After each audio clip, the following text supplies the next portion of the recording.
Ucayali, en estricto en el tema de narcotráfico y de delitos ambientales. Para esta exposición vamos a tener a cargo al doctor Max Silva de ORAU, a quien paso a presentar a continuación. Bien, el doctor Max Silva es abogado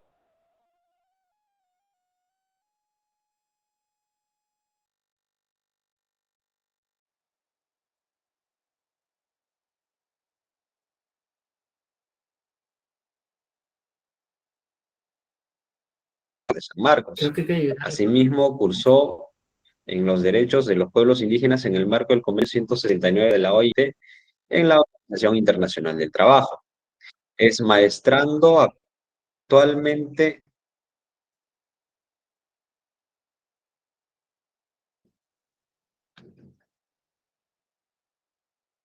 ¿Puedo continuar? ¿Se me oye? Sí, se te escucha. Sí, estamos escuchando ¿Me perfecto. confirman el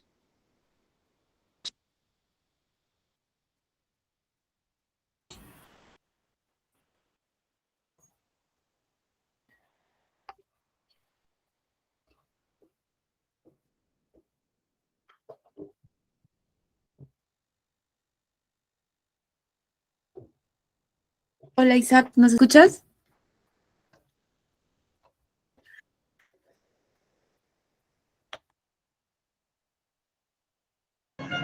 Ya no escuchamos nada. Bueno, vamos a continuar con la presentación. Creo que el compañero Isaac está teniendo inconvenientes.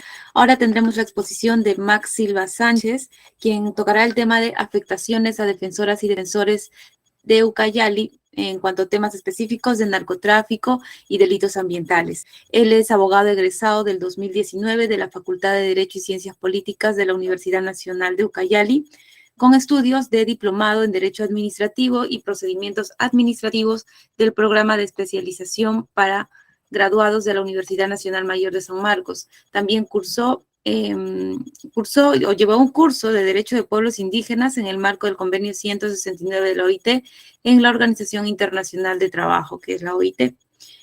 Maestrando actualmente en Derecho Constitucional y Administrativo por la Facultad de Derecho y Ciencias Políticas de la Escuela de Posgrado de la Universidad Nacional de Ucayali.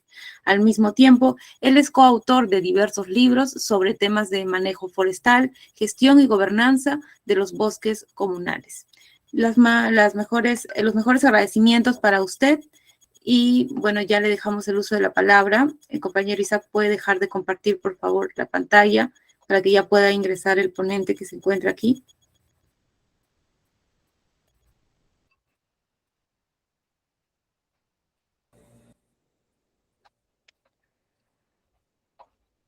Muy buenas tardes con todas y todas. En principio, agradecer por la invitación de poder participar en el presente curso y poder compartir una experiencia respecto al tema de los PDAs, por personas defensoras ambientales, que venimos implementando en la organización regional AIDCEP Ucayali. AIDCEP es una institución representativa de los pueblos indígenas, comunidades nativas de la región Ucayali, una parte en Loreto, otra parte en la región Huánuco. Un momentito, por favor.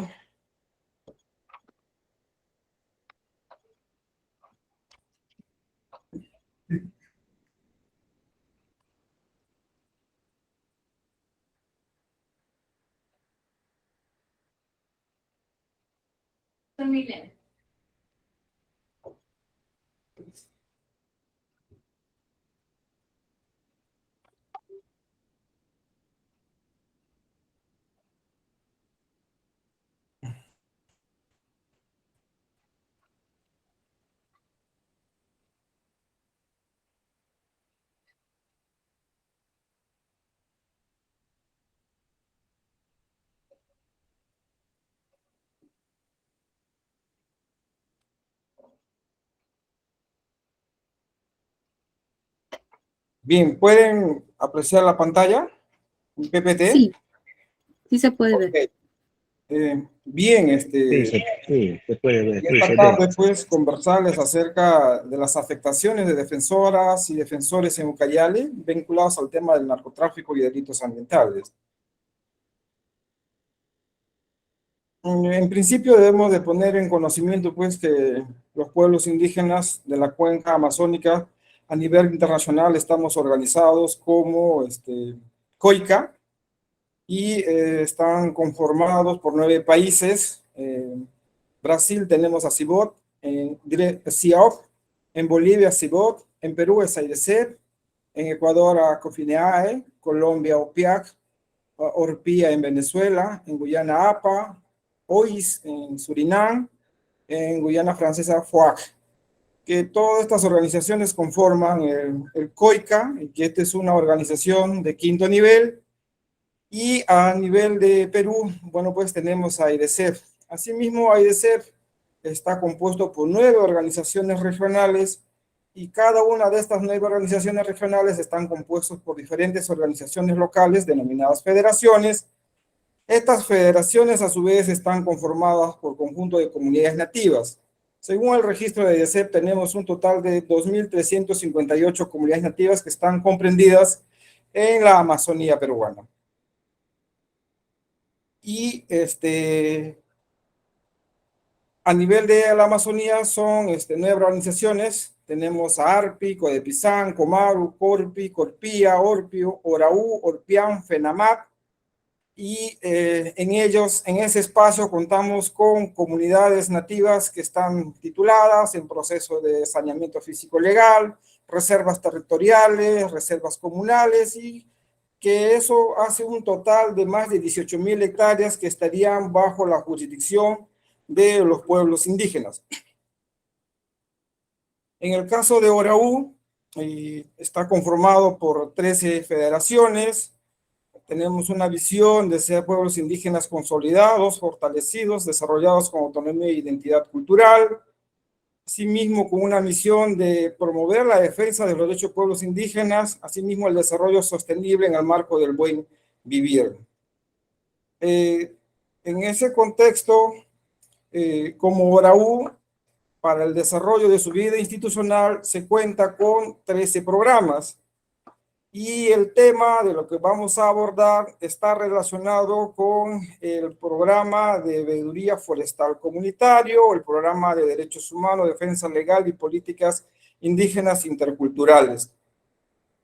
En ese contexto, desde la veeduría tenemos hoy en día un plan de acción cuyo objetivo es la creación de una red indígena de vigilancia y monitoreo ambiental en áreas priorizadas en Ucayali, y fortalecer a través del uso de la tecnología el sustento probatorio necesario para una buena denuncia inteligente, que facilite la investigación fiscal y contribuir con la protección de más de 100.000 hectáreas biológicamente significativas bajo gestión mejorada y desde un enfoque de deforestación evitada.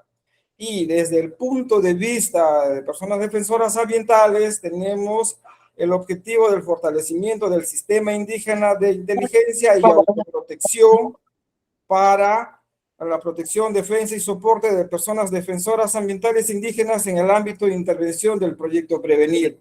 Entonces, lo que está en marcha, estos 2 objetivos hoy en día desde la organización, es gracias al apoyo del proyecto Prevenir, que está enmarcado a la prevención de delitos ambientales.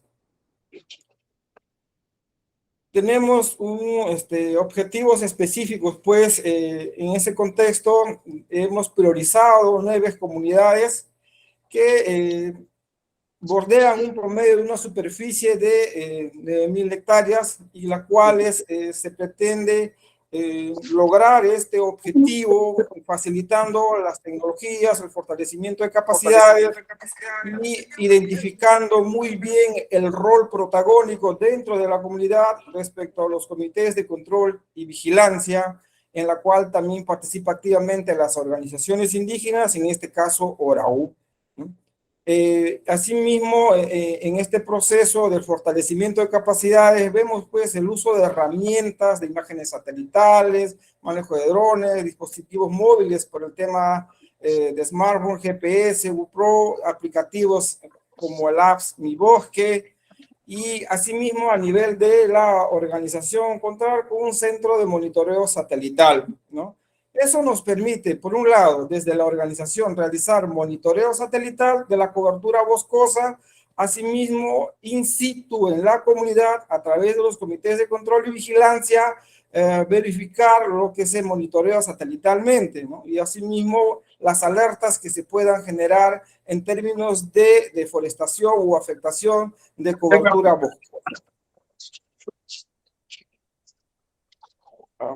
Y en ese marco, y de una manera más específica, vemos pues que al interior de las comunidades, en el contexto de las personas que integran los comités de control y vigilancia, están siendo amenazados o se sitúan en riesgo, porque hoy en día el tema de las deforestaciones no solamente están viendo el tema de tala ilegal o minería ilegal o fauna ilegal, sino se están viendo actividades económicas ilegales como el cambio de uso, donde se establecen cultivos de hoja de coca y en el proceso encuentran pozas de maceración, invasiones territoriales, y cuando se encuentran con estas actividades económicas con personas, son los integrantes de los comités de control y vigilancia se sitúan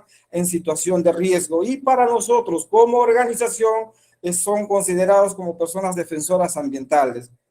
Entonces, en ese marco, la organización tiene una línea de acción específica de brindar la asistencia legal en el marco del sistema de inteligencia de autoprotección para presentación de solicitudes de medidas de protección ante el mecanismo intersectorial, asimismo herramientas legales vigentes en salvaguarda de las personas que se sitúan en riesgo, ¿no? Y asimismo ver medidas de protección material, humanitaria, a través de evacuación de las personas en situación de riesgo, su familia, asimismo en el caso de traumas psicológicos que puedan brindarle las facilidades de que puedan recibir un tratamiento psicológico, y asimismo un tratamiento en el marco de la aplicación de la medicina natural que practican los pueblos indígenas. En ese contexto, en la presente experiencia, lo que va del año 2022, hemos identificado a 9 comunidades que se encuentran con esos problemas de una manera concreta, que tiene que ver con actividades de deforestación en el territorio de las comunidades, en mérito pues a la evaluación de las imágenes satelitales que hemos podido advertir desde la organización, y que en este proceso hemos ido verificando con los comités de control y vigilancia, y se tienen reportes avanzados respecto a la fecha, ¿no? Sin embargo, el tema de situación de riesgo, hay algunas comunidades que sí se han logrado identificar plenamente la situación de riesgo, y en el proceso han ido integrándose otras comunidades que sí reportan situación de riesgo y están activándose los mecanismos de protección propiamente dicha, y en ellos a la fecha contamos con 10 comunidades nativas priorizadas, ¿no? Ese es un poco el contexto, y para ir aterrizando cómo se viene abordando esta temática bajo 2 frentes de acción. Concretamente, estamos hablando de la figura de las comunidades nativas, y en el interior hay actores, y que hay que tener claridad a efectos de poder fortalecer la gobernanza de los pueblos indígenas, y básicamente en la categoría de comunidades nativas, ¿no? Sabemos muy bien, de acuerdo a la legislación de las comunidades nativas, se cuenta pues que la estructura orgánica está básicamente constituido por una asamblea general, la junta directiva, y deja apertura para que puedan conformarse de acuerdo a la naturaleza de las prioridades que puedan establecer las comunidades, establecer diferentes tipos de organismos propios de las comunidades, ¿no? Y en ese marco vemos un rol muy protagónico respecto a la policía comunal. La policía comunal tiene las veces de funciones enmarcadas en la seguridad ciudadana, rural y de una manera específica comunal, ¿no? Por tratarse de una comunidad nativa. Esta figura de policía comunal no está reconocida ni en sus estatutos, ni por ninguna institución por parte del Estado, pero es algo que sí existe y funciona en el ejercicio de su libre determinación, autogobierno, y bueno, pues enmarcado desde la lógica del derecho consuetudinario, ¿no? No está legalmente reconocido, sus funciones no están legalmente definidas, pero en la práctica consuetudinaria eso es algo que existe y se practica, lo nombra la asamblea, lo reconoce la asamblea y cumple sus funciones específicas para mantener el orden dentro del casco urbano de una comunidad nativa. Otra figura que sí cuentan con reconocimiento legal, oficial por parte del Estado, es esta figura de los comités de control y vigilancia en el marco de la implementación de la política, la ley y el reglamento forestal y fauna silvestre respecto a esta figura legal que permite pues a las comunidades organizarse para salvaguardar los derechos de los recursos que existen en los territorios de las comunidades y que a la luz de la legislación forestal es conocido como bosques comunales o bosques comunitarios. Y la legislación los reconoce a los integrantes de este comité como custodio. Con el mero reconocimiento que hace la autoridad forestal mediante acto resolutivo, que es un acto administrativo, que emite la autoridad forestal a petición de la comunidad y en la cual la comunidad pues detalla en qué fecha ha sido aprobado en asamblea y quiénes son sus integrantes y asimismo esto lo tramita ante la autoridad y la autoridad lo reconoce, ¿no? Entonces, eso es en concreto la experiencia que se tiene en estas 9 comunidades que se han identificado. Uno, para ver el tema, la lógica de la red de monitores ambientales y asimismo que se compatibiliza cuando el integrante del Comité de Control y Vigilancia se sitúa en riesgo, es identificado o categorizado como persona defensora ambiental. Y nos enmarcamos ahí bajo la legislación de los derechos humanos y que se puedan activarse sus mecanismos de prevención y protección respecto a los derechos que los asisten, ¿no?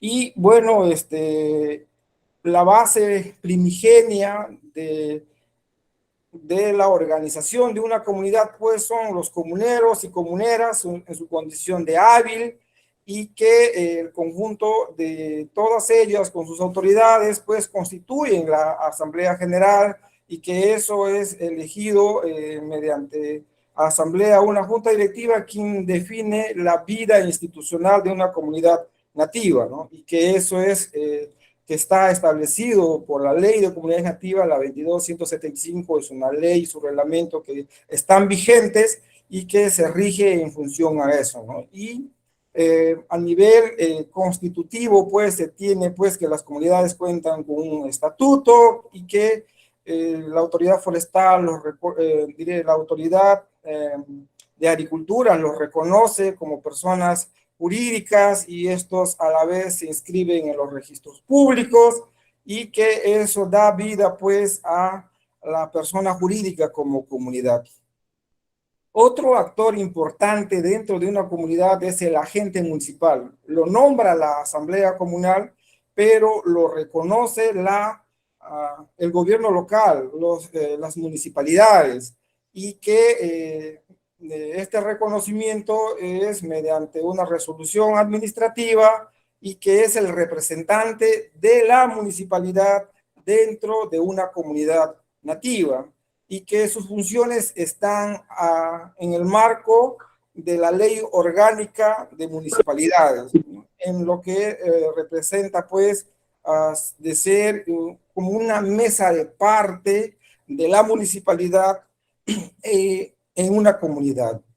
Y tenemos la figura del teniente gobernador, que representa el poder ejecutivo presente en la comunidad, y ellos tienen su propia legislación por el cual rige, y el teniente gobernador es elegido por la asamblea comunal y es reconocido, en este caso la región Ucayali, por la prefectura, cuando es a nivel regional, o si no, si es desconcentrado, la subprefectura, dependiendo de la jurisdicción o provincia que estén realizando el trámite correspondiente, porque está en función al acceso que puedan tener las comunidades respecto a estas entidades públicas.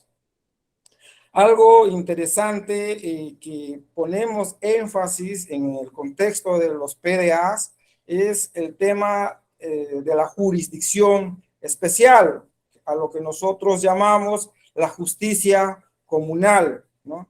Entonces, juega ahí los actores orgánicos dentro de una comunidad nativa. La justicia comunal se imparte ya sea por el Consejo de Justicia o Comisión de Justicia o cualquier otro nombre que puedan darle una comunidad, ¿no? Y que eso tiene su propia instancia de resolver los problemas internos que se dan entre los comuneros y comuneras dentro del territorio de una comunidad. Otro tema que tenemos que tener en consideración y que es pertinente mencionar, los problemas de deforestación tienen que ver con el tema del bosque comunal a la luz de la legislación forestal, ¿no? Entonces tenemos dos frentes de acción en ese contexto. Primero, a las comunidades que están formalizadas. Entendemos a las comunidades nativas que están formalizadas, que son aquellas comunidades que tienen reconocimiento, titulación o ampliación territorial, ¿no? Y a las que se encuentran en proceso de formalización son aquellas que ejercen derecho de posesión ancestral y que pueden situarse en situación en trámite de reconocimiento, titulación y ampliación territorial. Entonces, eso es las dos líneas de acción, y su área de dominio es lo que se denomina bosque comunal. A la fecha, respecto al bosque comunal para comunidades en proceso de formalización, no se cuenta con una experiencia práctica porque no se ha podido implementar a la fecha, pero el derecho sí existe. El área de dominio, de acuerdo al reglamento de la ley forestal, es para que la autoridad forestal lo reconozca como una unidad transitoria. Esta es, su propio nombre es transitorio, hasta que logre el saneamiento físico legal de su espacio territorial, que tiene que ver pues con el reconocimiento, su titulación y su inscripción en los registros públicos. Pero en el país, a nivel de toda la Amazonía, todavía no se ha implementado esta figura, pero sí está reconocido este derecho. Y este derecho, pues, ha sido reconocido después de un largo proceso de consulta que en el 2009, después de los lamentables sucesos de Bagua, que eliminaron la ley forestal que pretendían aprobarse, ¿no? Se sometieron a elaborar una propuesta legislativa participativa en la cual participamos las comunidades y organizaciones indígenas, y que esta propuesta se ha sometido a un proceso de consulta y ahí se ha consignado esta figura, ¿no? Entonces, el derecho está reconocido, pero está pendiente que las autoridades competentes puedan implementarlo y que puedan respetar el derecho de posesión ancestral de las comunidades nativas. Respecto al tema de las comunidades que están en proceso de formalización, es un poco más fácil, un poco en términos legales respecto a su seguridad jurídica por cuanto tienen documentos formales que avalan su propiedad territorial, ¿no? Su espacio de dominio territorial. Y en ese marco queda claro, pues, que un proceso de clasificación de tierras que en el proceso de titulación se tiene en consideración, ¿no? Y que producto de un análisis de suelos se identifican, pues, tierras de aptitud para el cultivo, para ganadería, aptitud forestal y protección. En el caso para tierras para aptitud cultivo y ganadería, la legislación permite realizar cambio de uso y solamente pone ahí una salvaguarda que tiene que reservarse el 30% de cobertura boscosa para el temas de deforestación y que puedan realizar alguna actividad económica que afecte en coberturas boscosas. Y respecto a la aptitud forestal y a la aptitud de protección, no se establece ni qué tipo de desarrollos de actividades económicas que afecten cobertura boscosa. En consecuencia, no está permitido el cambio de uso, salvo alguna excepción que pone la misma norma respecto a su viabilidad técnica, real, material en campo y donde se tenga en cuenta un estudio de impacto ambiental. Pero esa excepción solamente es para tierras de aptitud forestal, más no para las tierras para protección, ¿no? Entonces, eso es un poco la dinámica que tiene que tenerse claridad y que los integrantes de los comités de control y vigilancia tienen en cuenta cuando desarrollan patrullajes respecto a estas actividades de deforestación, que se puedan identificar si están viéndose cambio de uso o no, si son legales o no legales, ¿no? Y otras actividades de desbosques propiamente cuando las autoridades quieren desarrollar alguna inversión pública para brindar servicios de atención o servicios básicos de atención a los ciudadanos que se encuentran fuera del casco urbano. Y un tema latente que tiene que ver dentro del territorio comunal vinculado con el bosque son las superposiciones que se han podido advertir desde el desarrollo de las actividades económicas, asimismo al interior de la comunidad, o sino que pueda promover el Estado, llámese concesiones forestales, concesiones mineras o cualquier otra actividad económica, ¿no? Como por ejemplo también podría ser las concesiones petroleras.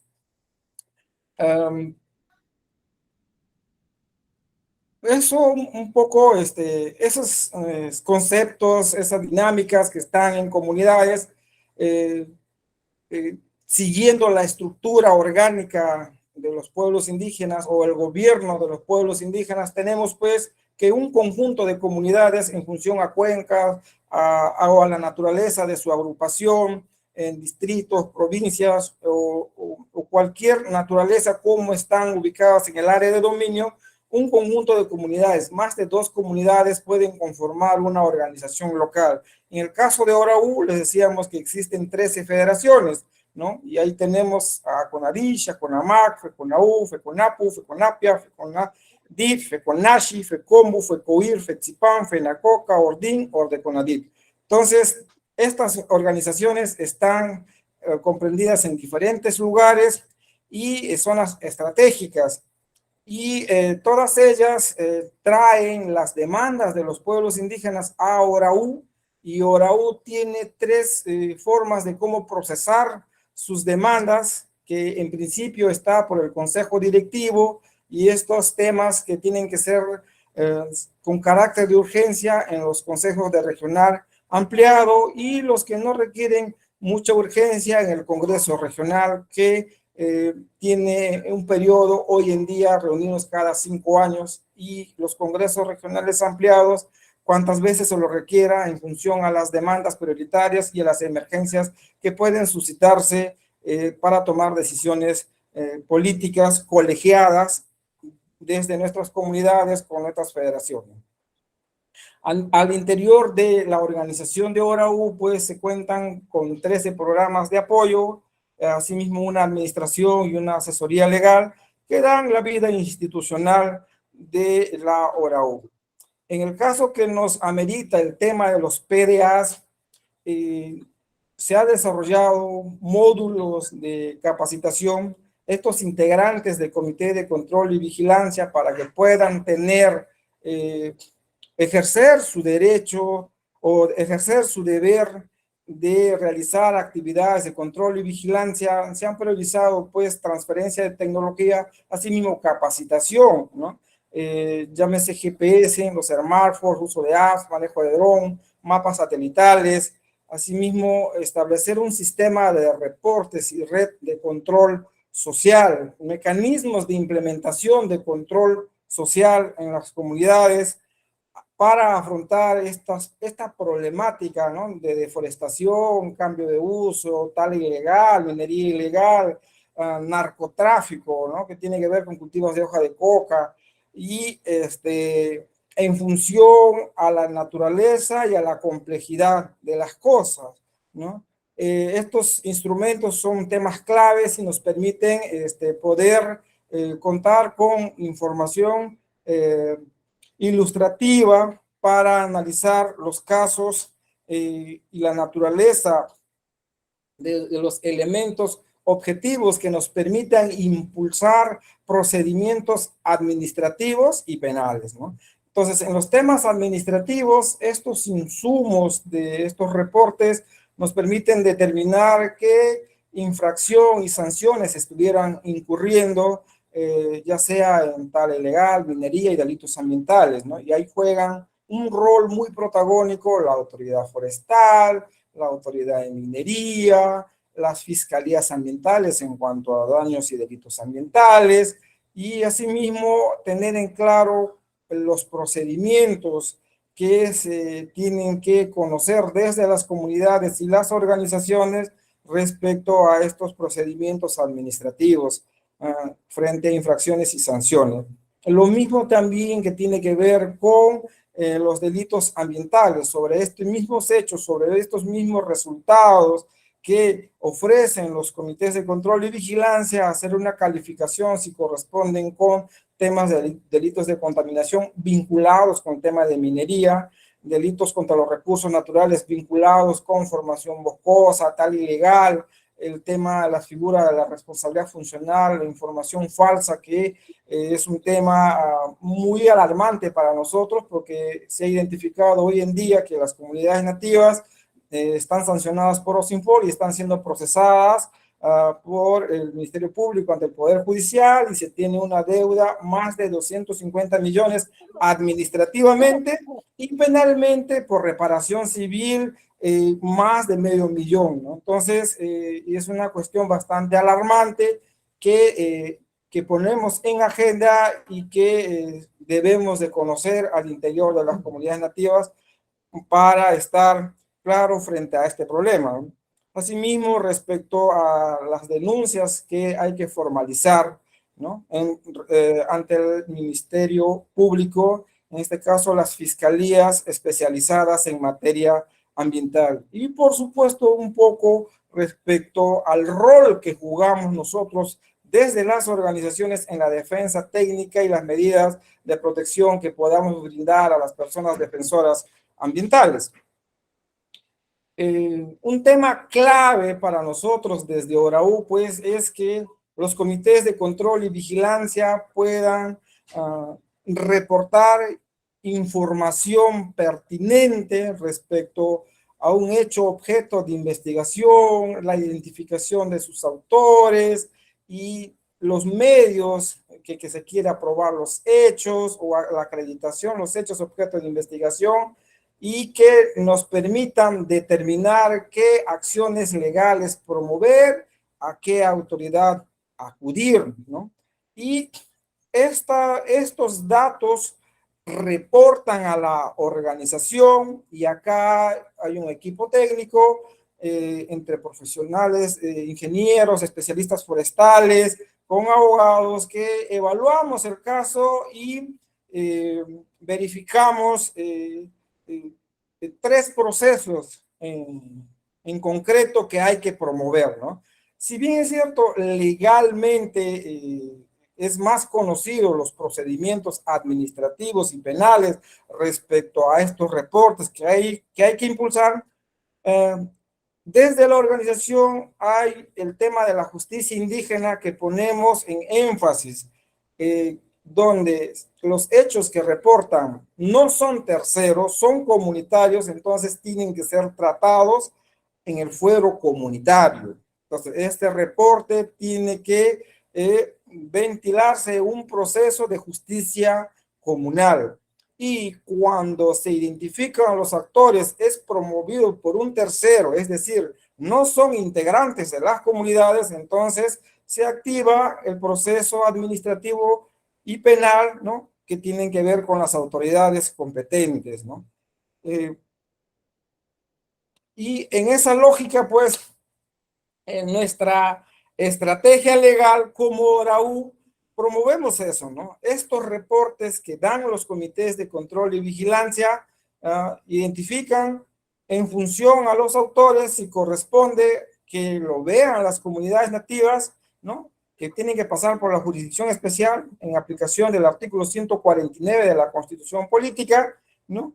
Y en los casos que no correspondan, bueno, pues iniciamos los procedimientos formales con la autoridad administrativa y la organización brinda el soporte técnico y legal para impulsar estos procesos administrativos y penales, en este caso del Ministerio Público, dando mayor énfasis respecto al rol protagónico que se tiene desde la afectación de la cobertura boscosa con la Fiscalía Especializada en Materia Ambiental.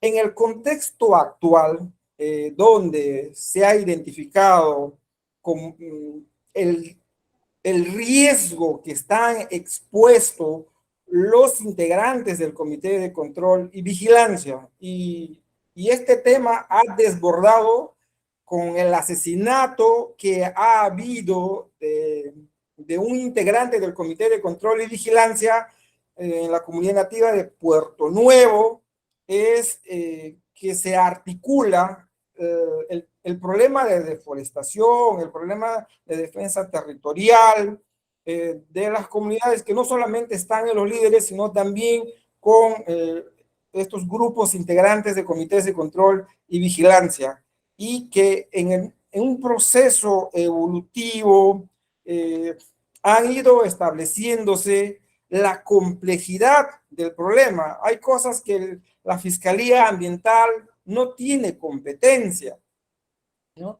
Los comités de control y vigilancia en la práctica pueden ver solamente actividades de tala ilegal, afectación de cobertura boscosa. ¿Y qué pasa cuando encuentras cultivos de hoja de coca, encuentras pozas de maceración, ¿no? Encuentras personas armadas con armas de largo alcance, incursionando en el territorio de la comunidad?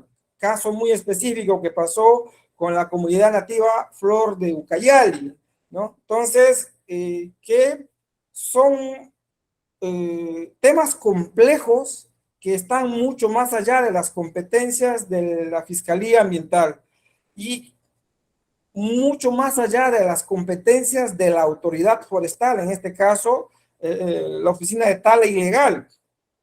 Entonces, su proceso de consolidación, de abordar este problema, hoy en día ha ido a materializarse en la Mesa Regional de Control Forestal y Fauna Silvestre de la región Ucayali, donde la organización participa de manera proactiva, poniendo en conocimiento respecto a estas actividades de deforestación que están afectando coberturas boscosas, tienen que ser abordadas por múltiples actores, ¿no?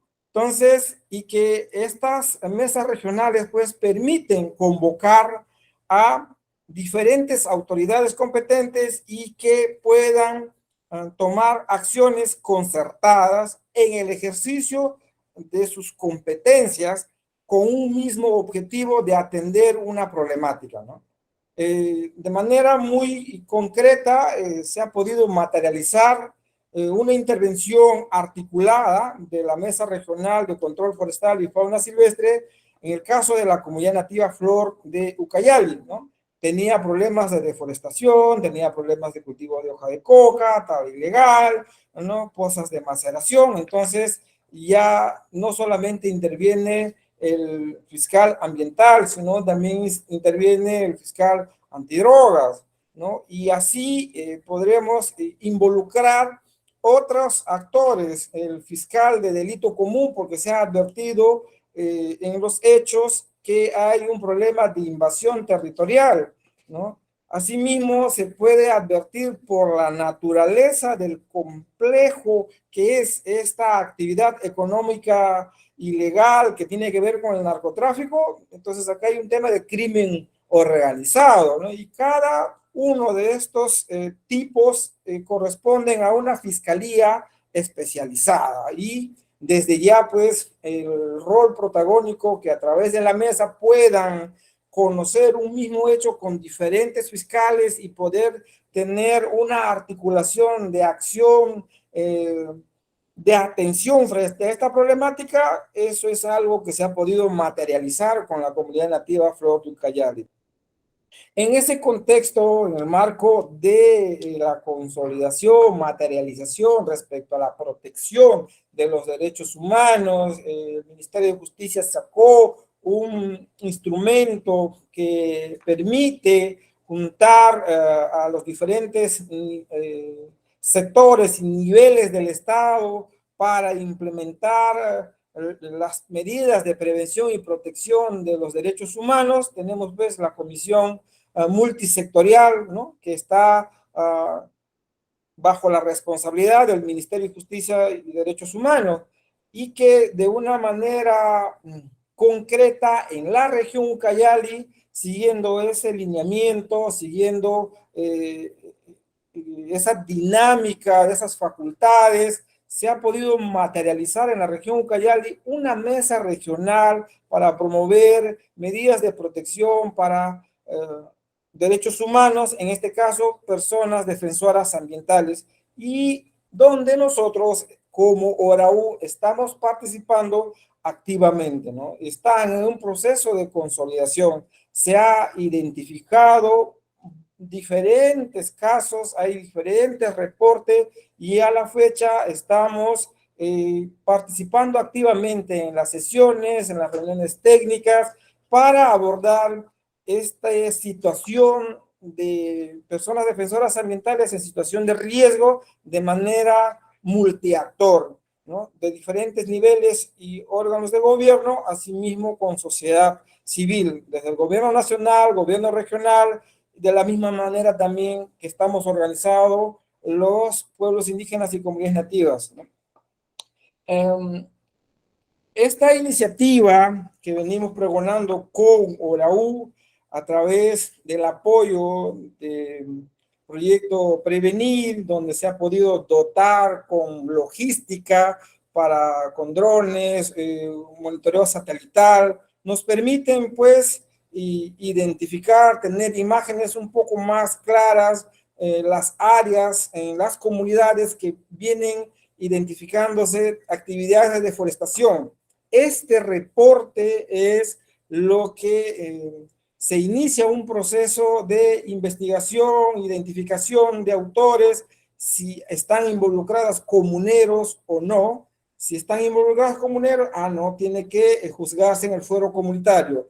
Y si no están involucrados comuneros, integrantes de la comunidad, son terceros, foráneos, y que están incursionando en actividad ilegal afectando cobertura boscosa de la comunidad, entonces ya activamos los procedimientos administrativos y penales.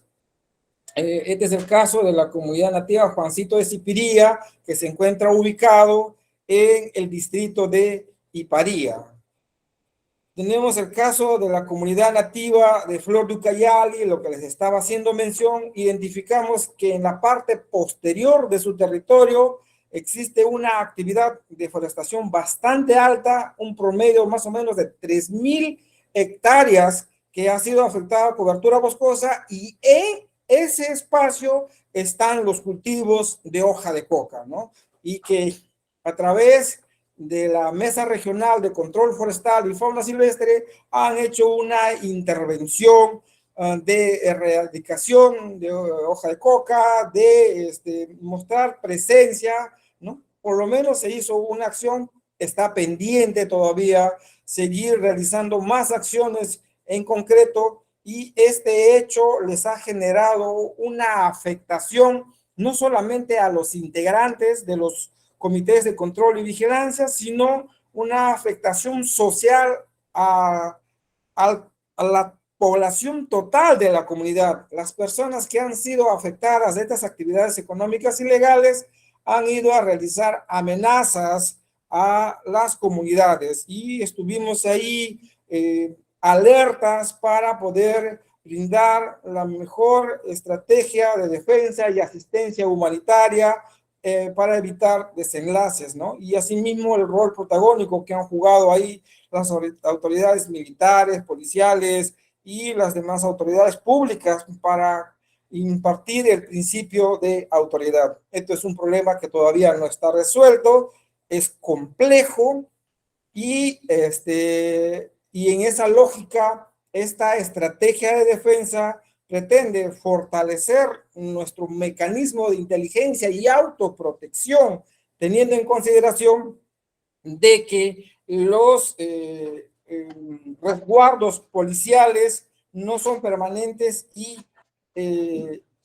no existen condiciones de logística, de acceso para poder implementar medidas de seguridad y de protección de derechos humanos en las comunidades, ¿no? Porque los policías están en las ciudades, no están en las comunidades, y prácticamente las comunidades están solos, y eso nos reorienta a nosotros a reflexionar, a establecer mecanismos de autoprotección, obviamente teniendo en cuenta un flujo de información de las alertas que se pudieran dar y que permitan pues no exponer situaciones de riesgo, de no fomentar enfrentamientos innecesarios, ¿no?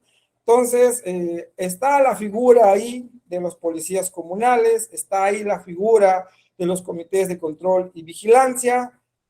Existe una legislación que el Congreso de la República ya aprobó, que tiene que ver los comités de autodefensa, ¿no? Que pueden permitir fortalecer nuestros mecanismos de autoprotección.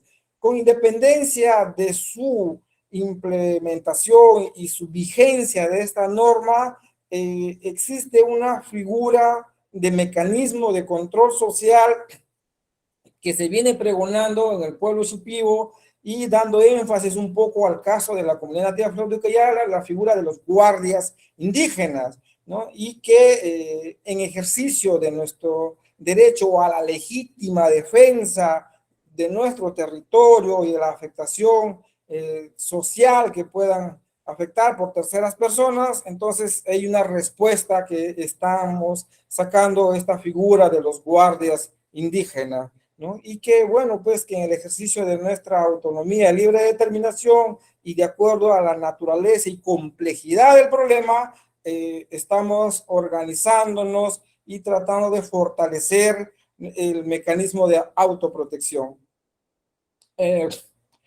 Tenemos el caso de la comunidad nativa de Sinchirroca, hay unas imágenes, el reporte que ha hecho el Comité de Control y Vigilancia de Sinchirroca, haber identificado plantaciones de cultivos de hoja de coca, pozas de maceración, y podemos identificar la afectación del espacio territorial de esta actividad económica ilegal presente en ese territorio, y eso nos lleva a no solamente a formular denuncias administrativas, sino a abordar este tema en la Mesa Regional de Personas Defensoras Ambientales, asimismo en la Mesa Regional Forestal y Fauna Silvestre, porque ambos son los espacios territoriales que tenemos este problema, y las agendas son complementarias, ¿no?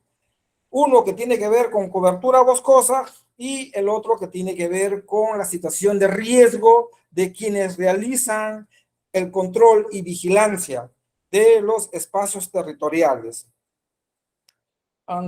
Tenemos a la fecha, a lo que va del 2023, algunos registros que hemos podido identificar. En la presente presentación solamente vamos a mencionar nombres de las comunidades, pero tenemos un registro de personas que se han situado en situaciones de riesgo, un total de 35, de acuerdo al registro de la organización en función a los casos que estamos viendo. De esos 35 personas defensoras en situación de riesgo que se ha identificado, 2 son mujeres, ¿no? Y principalmente hay una mujer, una lideresa que tiene un problema muy grave respecto a hostigamiento relacionados a deforestación, a minería, que vienen desarrollando el territorio y que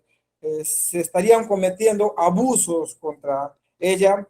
Y pese a que tiene medidas de protección, de garantías personales que le ha otorgado el subprefecto, no son suficientes. Su implementación no son suficientes, ¿no? Pero en términos generales, por lo menos se tiene algo documentado, pero la implementación de las medidas de prevención y protección todavía es una brecha para superar desde el Estado con la participación de los pueblos indígenas.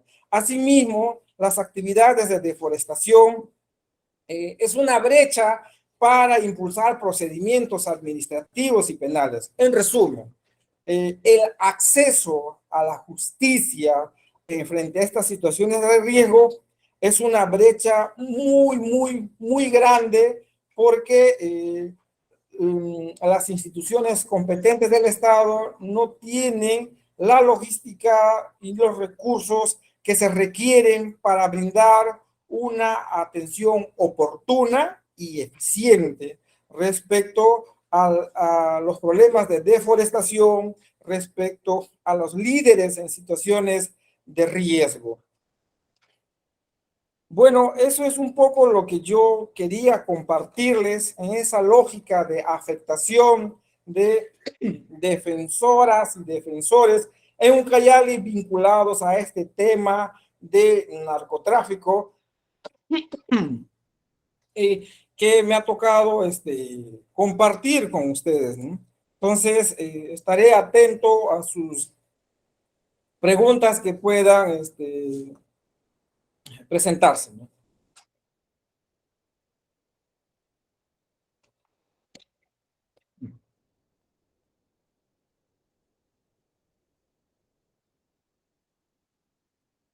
Muchas gracias por la exposición que ha tenido. Quisiéramos ver si hay preguntas de algunos miembros que estén dentro del grupo para que lo puedan realizar al ponente.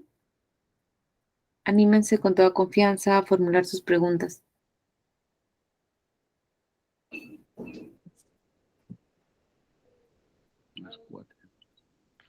Pregunta sobre tu territorio. Bien. No, pregunta. Javier Ruiz. Bueno, quería consultarle a... buenas tardes, Javier Ruiz de Lambayeque, del Frente de Defensa Salvemos Chaparrí. Quería consultarle si en su territorio hay estas contradicciones entre la justicia formal y la justicia constitucionaria, ¿no? O sea, ¿qué pasa, por ejemplo, acá en el norte? Que cuando actúan las rondas campesinas, muchos ronderos, a pesar de que están en su territorio ejerciendo lo que la ley y las costumbres les permite a través de la justicia constitucional, al final muchos de nuestros compañeros ronderos terminan procesados por las fiscalías, ¿no? Si tienen ese tipo de situaciones y cómo las enfrentan en todo caso, por ahí es la pregunta. Ok, de una manera concreta, no tenemos una casuística que tenga que ver con ronderos, pero lo que sí podríamos poner en énfasis es de repente un caso en concreto que hemos visto en el caso de la comunidad nativa Chorinashi, ¿no? El Estado otorgó concesiones forestales y la empresa entró al territorio de la comunidad y es cuando las familias, los integrantes de la comunidad Chorinashi se dan cuenta que están siendo invadidos sus territorios y van y reclaman a la autoridad y efectivamente para el Estado esa área era libre, ¿no? Que ahí no existían familias indígenas y no les reconocían como familias indígenas. Llegó un momento determinado, mediante resolución, la autoridad nacional declaró improcedente su derecho a su espacio territorial y eso generó problemas, ¿no? Y se agudiza el problema cuando afectan la vivienda de una familia, ¿no? Los pueblos indígenas en el bosque pues no tienen una infraestructura tan sofisticada como tenemos en las ciudades urbanas, ¿no? Entonces, sus infraestructuras son bastante simples, con recursos propios de los recursos del bosque. Entonces, afectaron y me parece que ahí mismo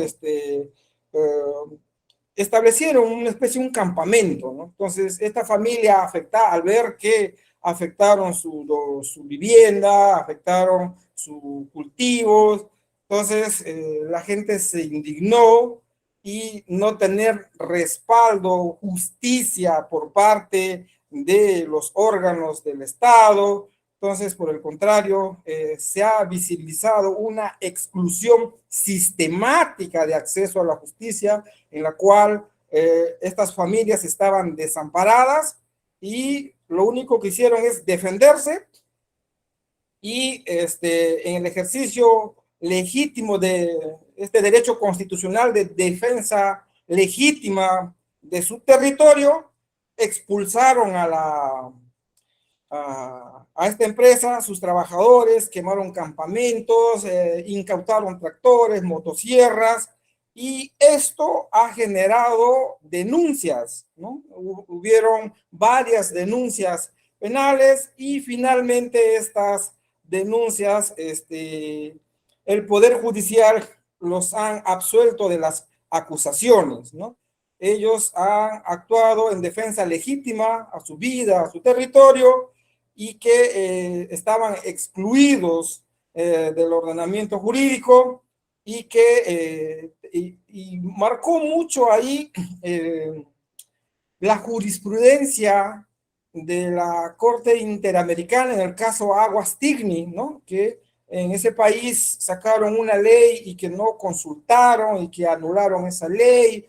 Y bueno, esos mismos argumentos han permitido establecer la defensa técnica en los procesos penales y que el Poder Judicial los ha reconocido que efectivamente que se ha evidenciado vulneración de derechos humanos y en este caso de los integrantes de la familia de la comunidad Chorinashi y que finalmente salieron absueltos porque ejercieron un derecho de legítima defensa donde el Estado o los mecanismos formales del Estado no permitían garantizar la debida defensa, ¿no? Entonces, ese es el caso que de repente yo pudiera compartir en los casos que estamos o que hemos visto de manera concreta, ¿no?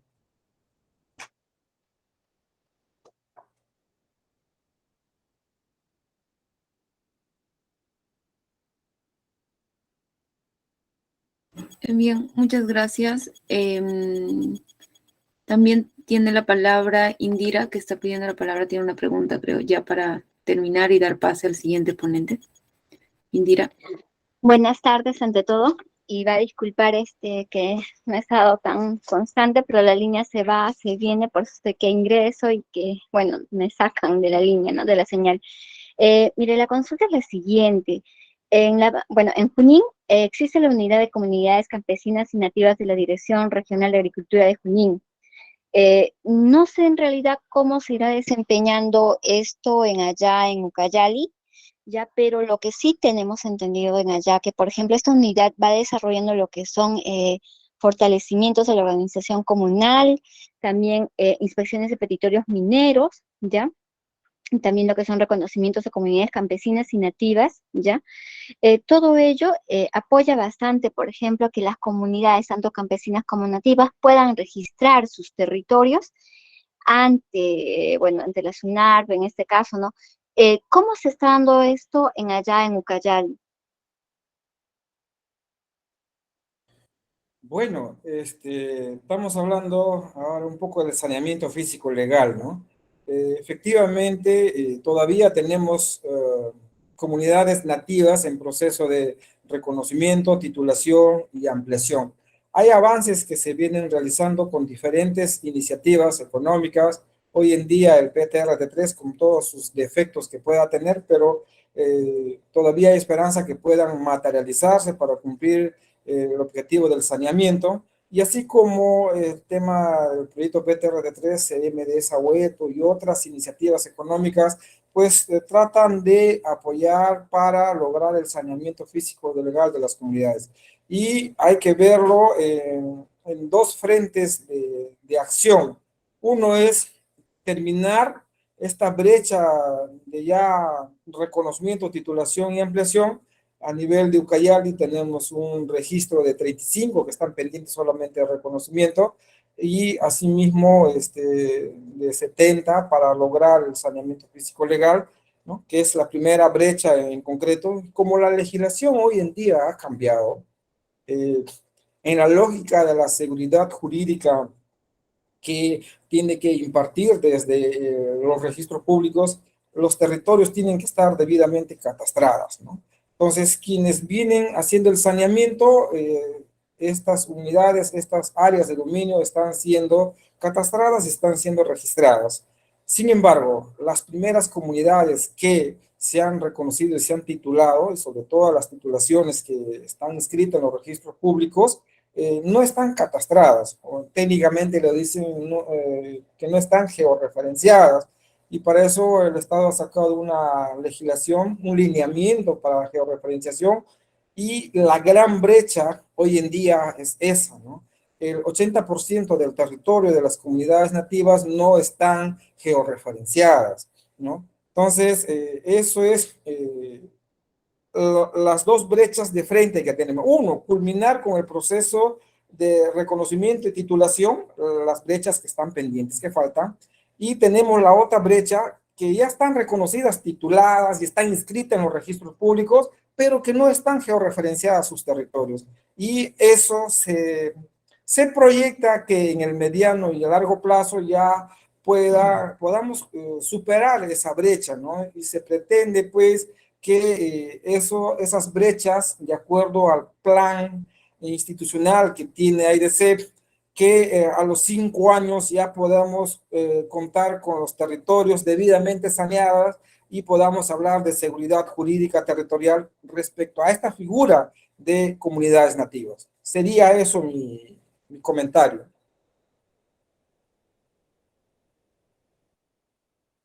Bien, muchas gracias, doctor Max, por responder la pregunta. De hecho, esta problemática o cómo se está dando el tratamiento se repite más o menos la realidad en casi todo el Perú, ¿no? Nosotros estamos viendo como institución esta problemática no solamente en Ucayali, sino también en otras regiones de la selva como Loreto, en el que hay muchas comunidades que están en ese proceso de titularse, otras que ya tienen título, y en el proceso de obtener su georreferenciación nos encontramos con problemas como la cual también se necesita solucionar. Entonces, tenemos, creo, ustedes como líderes tienen una gran labor aquí para tener sus territorios saneados Y en eso, y en ese camino, nosotros como institución vamos a seguir apoyándonos con todo. No sé si puede dar sus últimas palabras, doctor Max, para ya dar pase a la siguiente exposición.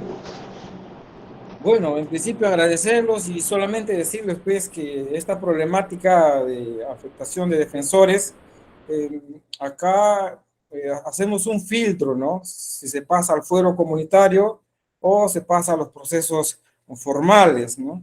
Y que cuando el caso es el problema común, entonces normal, un proceso de tala ilegal, un proceso de deforestación, pero cuando el problema es complejo, lo elevamos a una mesa regional donde ya no solamente está la autoridad forestal y la autoridad ambiental, sino están otras autoridades, ¿no?, competentes que también tienen que intervenir y que se establece una estrategia de intervención multisectorial, ¿no? Y que en el caso de la comunidad nativa Flor de Ucayali, eso es lo que se ha hecho un primer avance, ¿no? Y quizás esa es la parte que yo quería destacar.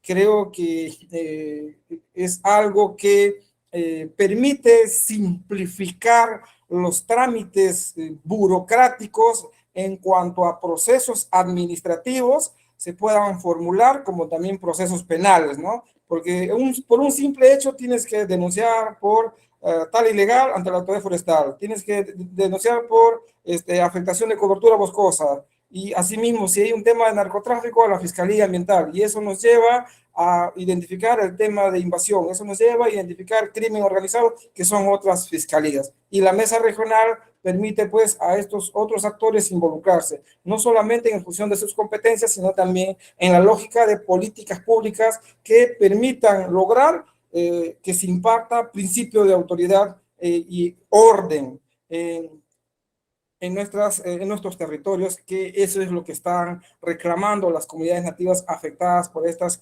economías ilegales, donde son afectados nuestros defensores y defensoras en la salvaguarda de controlar sus territorios, los recursos de sus bosques, ¿no? Muchísimas gracias.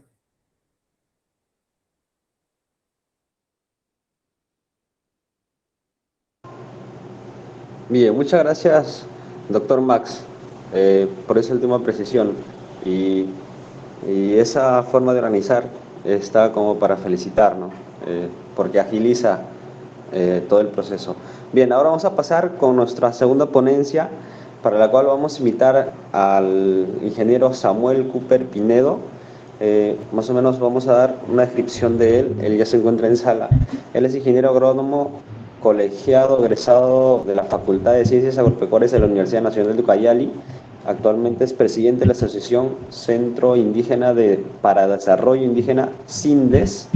Él es experto indígena en cooperación internacional, derechos humanos y pueblos indígenas del 2007 de la Facultad de Ciencias Sociales y Derechos de la Universidad Carlos III de Madrid, en España.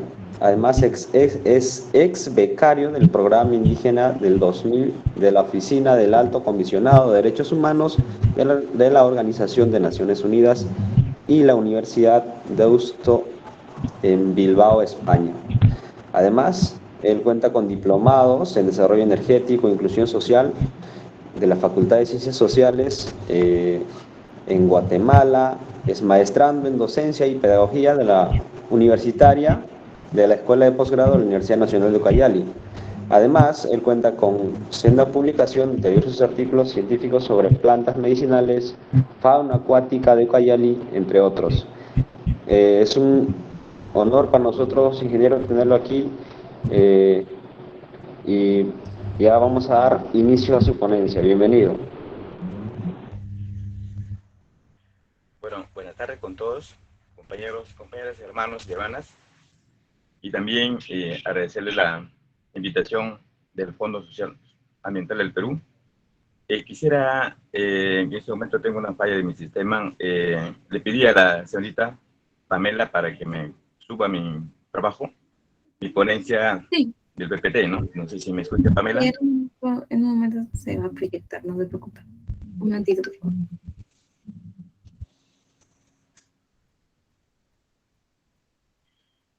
Muy bien. Permítame que vaya colocando ahorita están en mantenimiento en mi sistema de informática. Muy bien, en este marco del curso del fortalecimiento de capacidades para defensores ambientales y protectores territoriales indígenas en el Perú, pues es una gran alternativa de lo que está iniciando en el Perú, ¿no? Luego de que en el país de Brasil, el Fondo Casa Socioambiental realmente tiene muchas iniciativas, en lo cual creo que a nivel de América Latina está dando realmente muy importantes impactos a nivel internacional, porque en este momento los grupos voluntarios, activistas, en el marco del trabajo del cambio climático, están participando. Grupo de América Latina, activistas ambientales, defensoras de derechos ambientales y pueblos indígenas están participando, justamente tocando este punto. En este curso, para poder compartir también con los compañeros y compañeras a nivel nacional, que agrupa y convoca unánimemente a nivel del Fondo Socioambiental del Perú, quisiera también intervenir en la área temática sobre el tema de monitoreo y control y vigilancia territorial comunal y experiencia. Yo sé que muchos hermanos y hermanas a nivel de la Amazonía, también a nivel andino, todos nosotros tenemos la sangre, tenemos nuestros orígenes familiares andinos, ¿no?, que nos conocen por nuestro propio lugar, los apellidos, también nuestros sui generis, todo el marco de la familia que nosotros poseemos. Quisiera también, para poder empezar este tema a ustedes, yo quisiera partir de un antecedente, de una evolución muy importante a nivel de la Amazonía, en la selva baja y en la ceja de la selva del Perú. Hay dos corrientes importantes, lo que tenemos que entenderlo, dos corrientes importantes como parte esta causa, este sistema de la reivindicación y o transformación de los pueblos indígenas versus a su territorio. En el año de 1970, con el Sistema Nacional de Movilización Social, en su gobierno de Juan Velasco Alvarado, ¿no?, se preocupa mucho. Uno de los ONG, en aquel entonces, el Centro de Investigación Promoción Amazónica y el Centro Antropológico de la Amazonía Peruana, el CAP, grupo de curas, que han venido trabajando a nivel de la Amazonía por sus derechos. En aquel entonces, se preocupaba a nivel de la organización interna de la familia, de las organizaciones nativas. ¿Para qué? Para la formación en cuanto a defensa territorial y también la creación de varias organizaciones nativas. Luego, en el año de 1990, este grupo ya formados, consolidados, ¿no?, junto con las ONGs, junto con los grupos activistas y la política interna del Estado, se preocupa para formalizar los convenios a nivel de las universidades, a nivel de municipios, los ONGs ambientales, los conservacionistas, ¿no? Ayuda mucho a esta preocupación interna de la población indígena en el marco, en todo el ángulo social, territorial, familiar y también educativas. Por ese sentido, ahora estamos en el objetivo bien claro, objetivo realmente marca ya en el tema de territorio. Un reto anterior. Ya. Mira, por lo tanto, en este espacio del territorio a nivel de las comunidades nativas, estamos viendo desde una visión. En realidad hay muchas cosas que tenemos que entender, hay muchas perezas que hay que llegar en la práctica, y hemos visto el tema legal, lo que habló el anterior abogado Máxima, eso es importante. En la parte técnica, netamente técnica, ¿no?, que hay que conceptuar qué son los territorios y para qué el monitoreo y vigilancias. Antiguamente, constitucionalmente el término monitoreo y vigilancia era el gran río Ucayali, el gran territorio de las comunidades, ¿no? La- este, los hábitats de las faunas, de los peces y de los ríos. Eso era una facilidad y una ventaja tan grande para poder vigilar y salvar a muchos de los seres vivos. Hoy en día, el término de monitoreo y vigilancia se refiere el cuidado de los recursos del área de Tito de la comunidad, porque garantizamos el bienestar de las familias, ¿no? Junto con el respeto de los derechos comunales. Los derechos comunales pues, conciernen su visión, sus sueños, su bienestar educativa, su bienestar de saneamiento básicos, ¿no? Que realmente está en proceso de formalización. Por eso es importante en este marco ya de la propuesta de que hay que ordenar los territorios. Hay que ordenar los territorios en el marco de que antiguamente, como dijo, había un sistema antiguo, el UTM. Hoy día está la calidad del sistema de la georreferenciación. Hasta los drones. Una ventaja tan grande como la zonificación territorial de la región Ucayali, podemos aplicarlo con participación de los mejores sabios, de los mejores sabias que conocen su territorio. Por eso es importante en este punto que consideramos la participación directa en el plan, en la planificación de uso del territorio, en la planificación de uso de los recursos naturales. Porque estos recursos naturales, los usos alimenticios, los usos medicinales, el uso de las creencias, los usos culturales, ¿no? Y muchas veces los usos rentables que nos traen la parte positiva de cómo vivir en la práctica, el buen vivir de las comunidades que estamos. El siguiente diapositiva. Mira, la experiencia en el tema del comité de monitoreo y vigilancia territorial. Realmente, hay un rol, hay un rol y funciones de los comités, hay un rol interno, hay un rol de reconocimientos de parte de la Gerencia Regional de Flora y Fauna. El gobierno regional tiene unos requisitos para que esos comités funcionen. Las comunidades que cuentan recursos madereras y recursos no maderables debe tener constituido el comité de monitoreo bajo el reconocimiento de la Gerencia Regional de Flora y Fauna. Pero también hay un rol interno, un rol independiente, independientemente que las comunidades que no cuentan con recursos maderables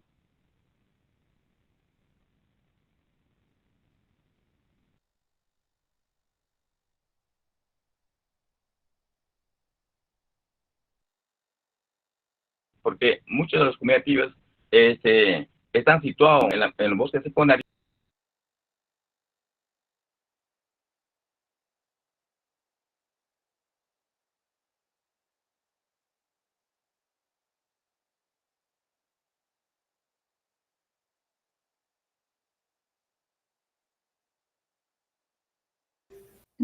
Señor Samuel, creo que está teniendo problemas con su internet.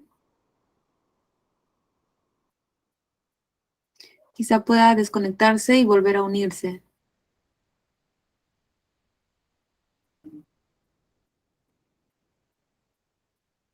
Hola.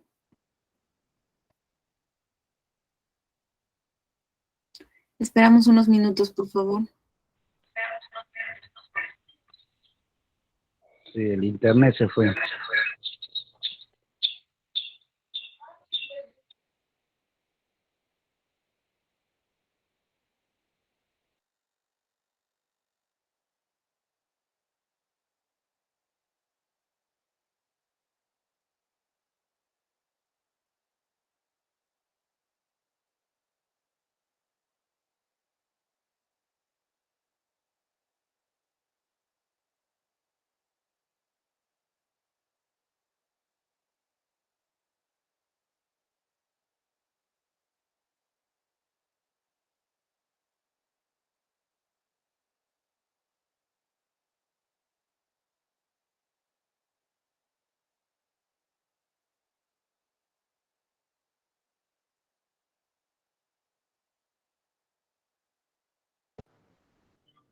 Ya no escucho nada.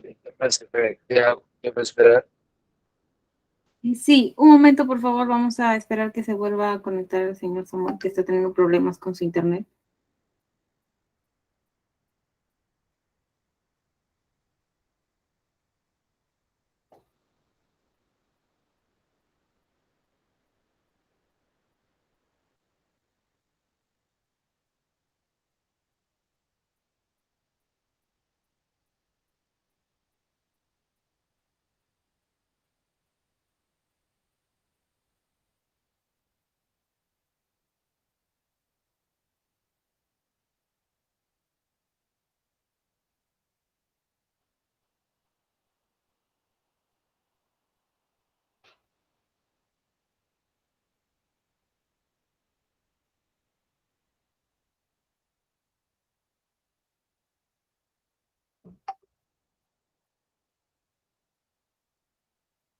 Un momento, por favor. Vamos a esperar.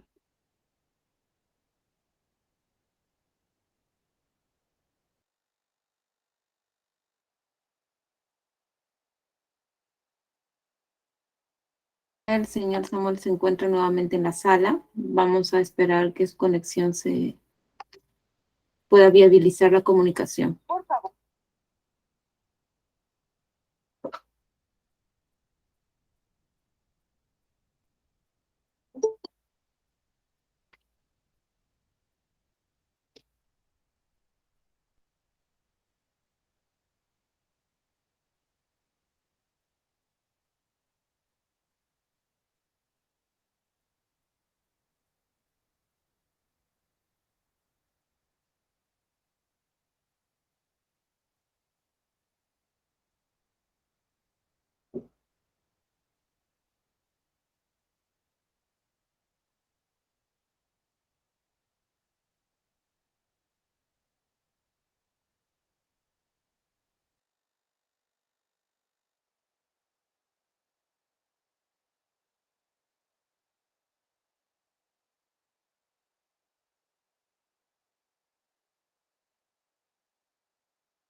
Esperamos unos minutos.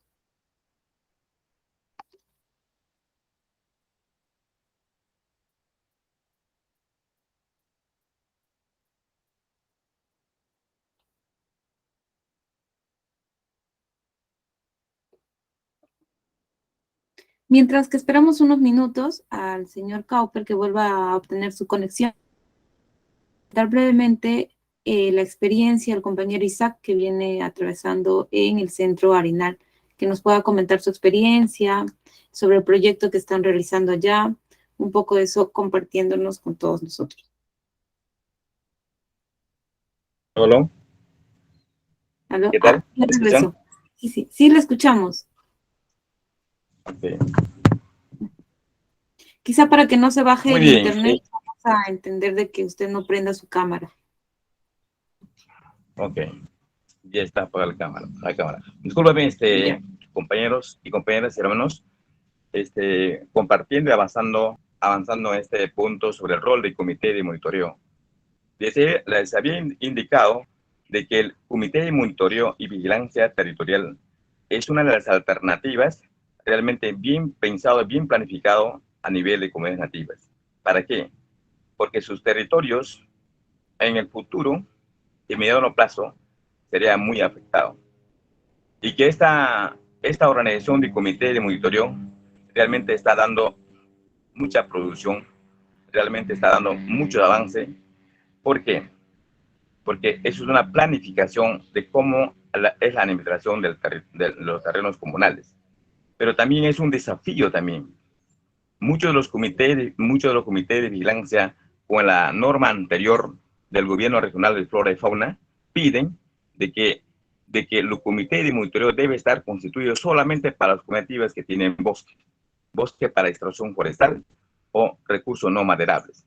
Pero hoy en día la alternativa también es una propuesta de que también el comité de monitoreo debe de funcionar con las cooperativas que no tienen, como un comité interno, como un manejo interno, ¿no? Sin el reconocimiento de la gerencia regional de flora fauna. Por eso es que en el punto 3, ¿no? También participan las autoridades regionales de la Dirección Regional Forestal y Fauna para que tengan conocimiento que existe esta defensa del territorio comunal. ¿Por qué? Porque los grupos formados en el comité de monitoreo se capacitan, ¿no? No solamente es la preocupación del Estado, es la preocupación también de la comunidad internacional. Global Forest Watch es uno de los institutos a nivel internacional que monitorea desde Europa cómo está nuestro desbosque, cómo está la destrucción del territorio, ¿no? Y otros factores externos como el tema de incendio, hasta inclusive las invasiones. Entonces, nos arroja, ¿no? Los datos nos arroja el dato a nivel de software del Global Forest Watch, ¿no? El control que tenemos que corroborar y también capacitar a nivel de comunidades para que ellos puedan manejar los GPS y los últimos tecnología de su control territorial hasta los drones, ¿no? Entonces, por eso es que estaba sugiriendo de que muchas organizaciones activas ya están adelantados. Es el caso y el modelo que realmente admiro es la Puerto Maldonado con la FENAMAT, ¿no? Ahí la ONG realmente ya viene participando, inclusive hay un modelo, cómo se debe hacer un control de su territorio a nivel del Comité de Monitoreo y Vigilancia Territorial formalizado, ¿no? La siguiente diapositiva, Pamela.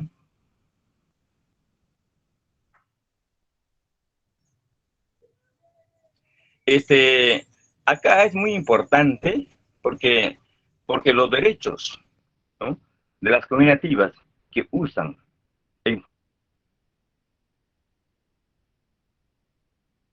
indígena, ¿no? El territorio titulados o el territorio no titulados, ¿no? Sirven de muchísimas riquezas que también sostiene a la ciudad, sostiene a los distritos, sostiene a los visitantes. Y es muchos de los alimentos, plantas medicinales, la pesca, la carne del monte, los recursos no maderables, uña de gato, ayahuasca y otros, lianas y también hojas como el bijao, sirven para autoconsumo. Un producto sano, sin contaminaciones y sin insumos bioquímicos. Por eso nosotros decimos como autoconsumos. Los especies, los recursos forestales que aprovechan y naturales aprovechan dentro del territorio, sirve para autoconsumos, ¿no? Comida sana, realmente saludable y protege el medio ambiente. Pero también el riesgo que corre productos, ¿no? En el caso en un territorio que existe la pesca, o 2 lagunas o 2 ríos, ¿no?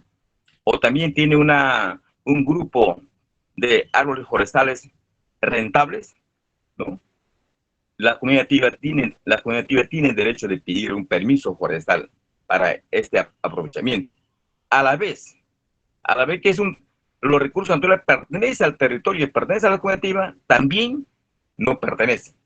¿Por qué? Porque hay que pedir permiso, hay que cumplir los requisitos para aprovechar esta área económico, si se quiere hacer una extracción o si quiere hacer uso de este recurso por un fin de tiempo.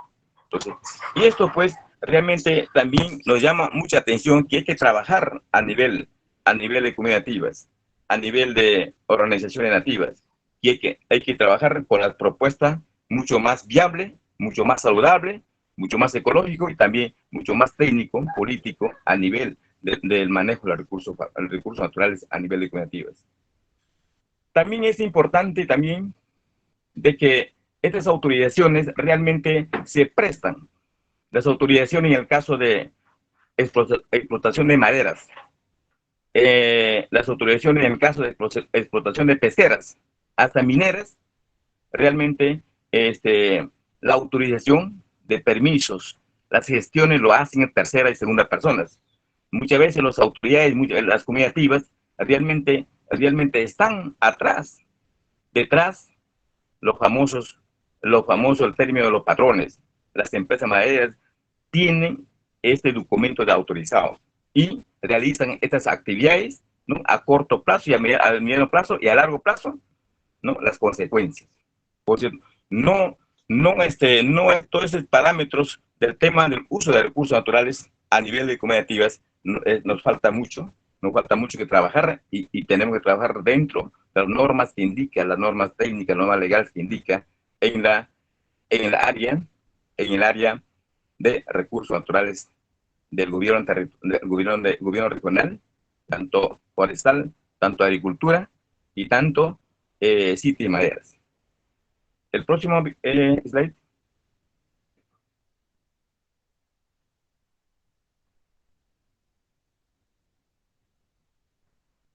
¿Aló?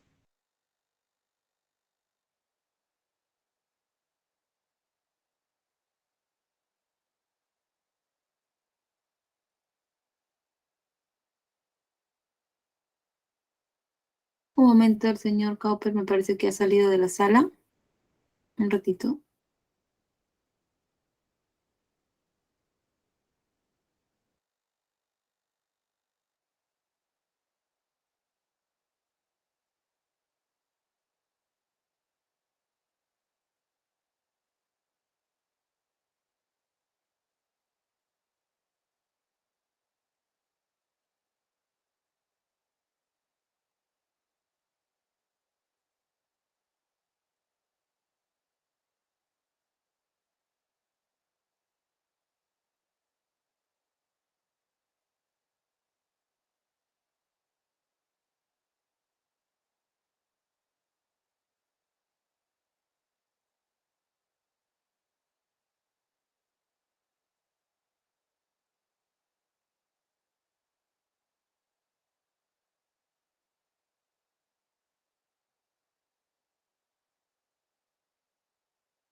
¿Aló? Sí, lo escuchamos. Oh.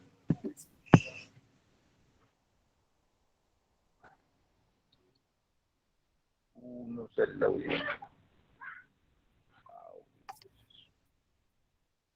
¿Aló? Sí, lo escuchamos. Está un poco mal, ¿no? Muy bien. Para poder ir finalizando la participación, Sí. tres modelos de comités para el sistema de monitoreo y vigilancia territorial.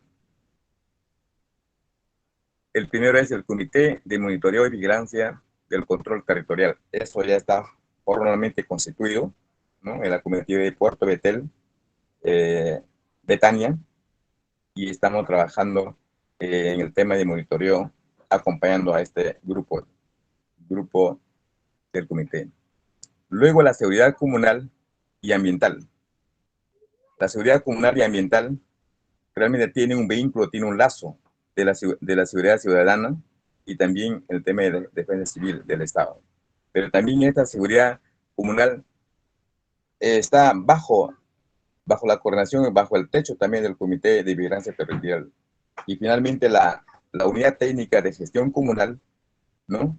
Que está formado por los grupos de autoridades, grupo de organización de bases, que trabaja en coordinación tanto con la seguridad comunal y ambiental y también con el comité de vigilancia.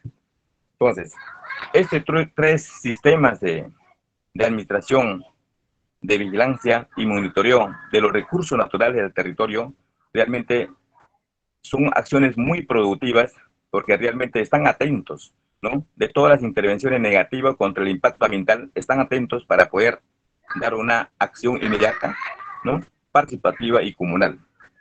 Por lo tanto, nosotros sugerimos de que esta experiencia debe de caminar, debe haber una retroalimentación, ¿no? Con el apoyo de los municipios locales y también con el apoyo de los activistas y también con el apoyo de los ambientalistas, ¿no?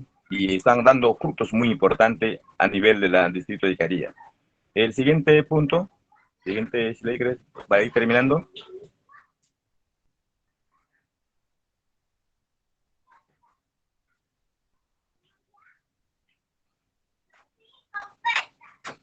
Muy bien. No me escucha, ¿no? Se entrecorta el audio. Lo Sí, sí escucho le por escuchamos, partes. un poco, pero sí se le escucha.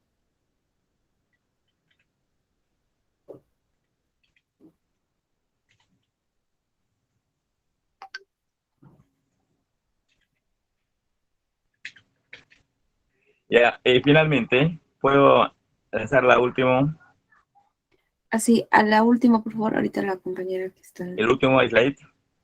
Ahí está. Estoy fallando con el sistema. Ujú.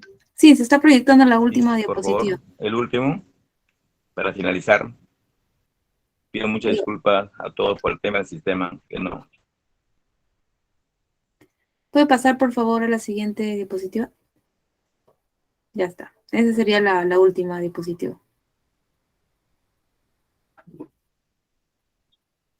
Sí, ¿aló?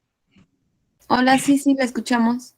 La señal está muy pésima acá en la celda baja. Estoy en un sitio muy, muy mal. Sí, entendemos las dificultades. No se preocupe. Pero sí, sí le llegamos a escuchar.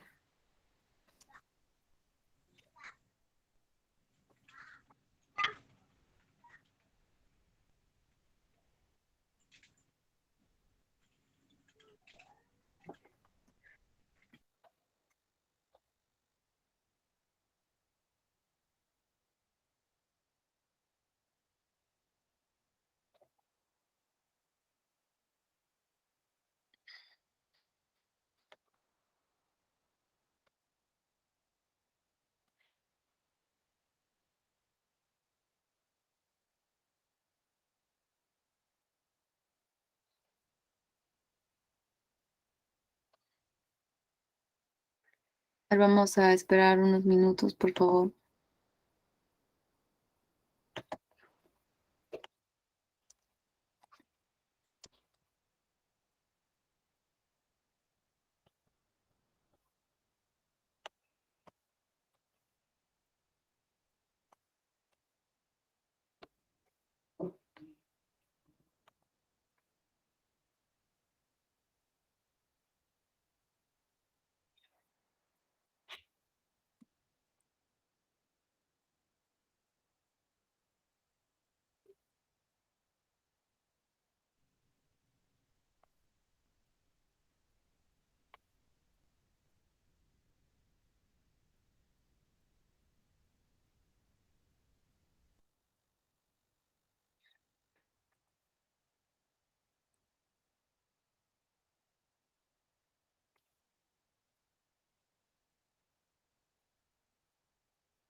Bien, como ustedes habrán leído también el chat de WhatsApp, debido a las dificultades que está teniendo el ponente, pues ya se ha despedido de su participación debido a la constante dificultad que ha tenido para poder conectarse. Entonces ya antes de terminar, igual él agradece muchísimo que le hayamos prestado atención. Si es que alguien tenía alguna pregunta sobre esta ponencia, me lo pueden escribir al interno o dejar en este chat y para poder hacerle llegar al ponente y en todo caso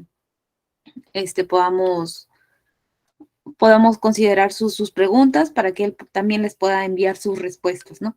Antes ya de terminar y cerrar el día, debido a las dificultades que se ha tenido el día de hoy, Vamos a dar pase a Isaac para que nos comente brevemente sus experiencias que contábamos al inicio. Por favor, no se olviden de dejar en la caja de descripciones su nombre completo, el grupo colectivo al que pertenecen y finalmente presente, ¿no?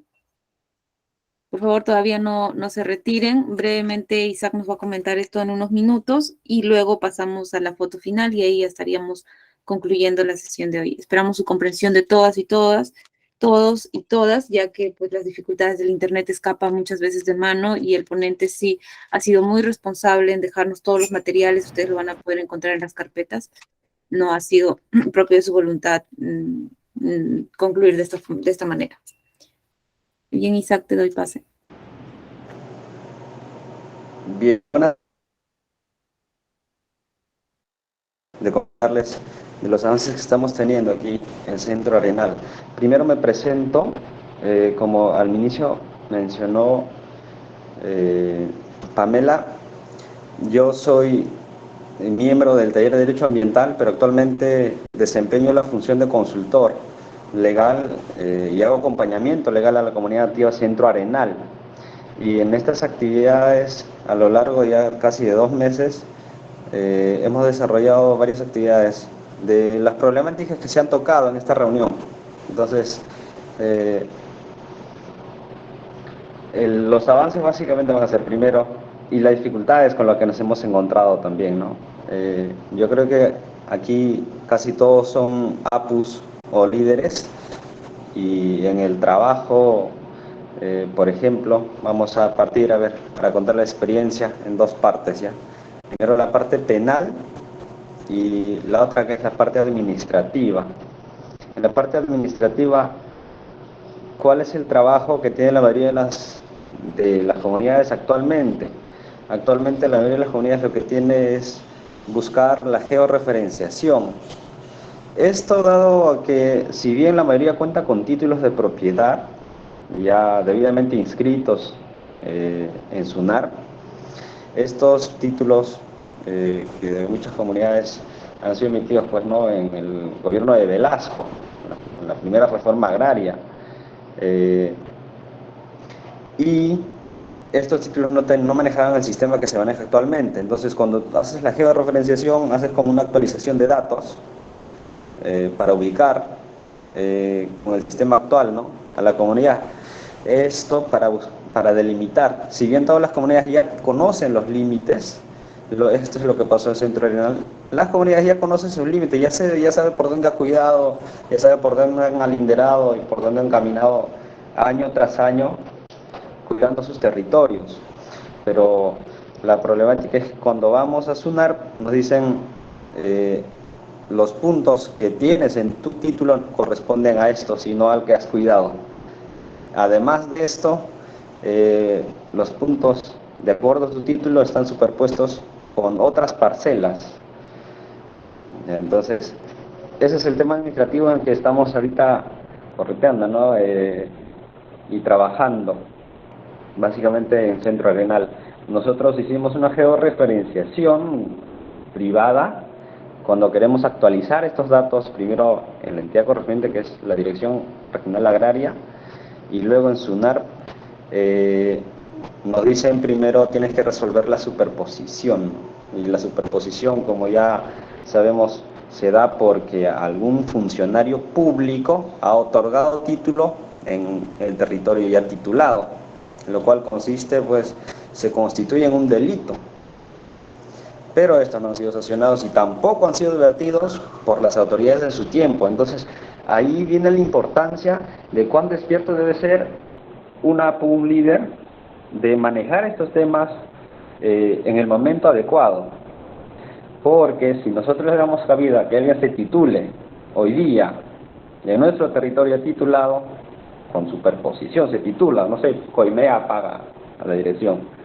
La cosa es que saca su título, no sabemos cómo, y nosotros no advertimos esto, va a pasar 10 años donde él ya va a vender este terreno titulado, comprar y vender. Eso también es lo que pasó en un terreno de zona de reserva donde queremos hacer una ampliación. Hay territorios que ya han pasado de mano en mano por 4 compra y ventas.